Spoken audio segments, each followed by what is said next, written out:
আসসালামু আলাইকুম বন্ধুরা।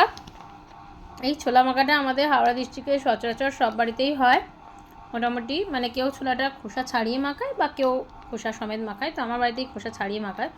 তো এই মাখাটা জাস্ট দুর্দান্ত হয়, তবে অনেক বাড়িতেই হয় না।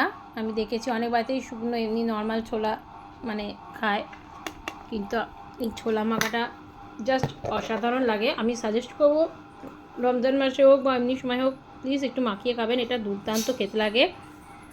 একটু লঙ্কা কুচি, শসা কুচি, টমেটো কুচি, পেঁয়াজ কুচি, তারপরে ক্যাপসিকাম কুচিও দিতে পারেন, আমরা গাজর কুচিও দিই, ধনেপাতা কুচি দিয়ে অল্প একটু টক লেবু আর একটুখানি নুন, পারলে একটু বিট নুন দিলেও কিন্তু আরও টেস্ট হয়, দিয়ে বেশ করে সুন্দর করে মাখিয়ে খেলে হচ্ছে এটা দুর্দান্ত খেতে লাগে।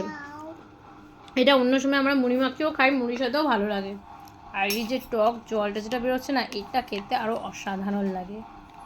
সো প্লিজ আমার সাজেস্ট রইল যে আপনারা বাড়িতে এটাকে বানিয়ে একবার মানে ট্রাই করবেন, অসম্ভব খেতে লাগে। আর যারা যারা বাড়িতে খান এভাবে বানিয়ে আমাকে সেটাও কমেন্ট করে জানাবেন যে আমি খাই বাড়িতে। তো আল্লাহ হাফেজ।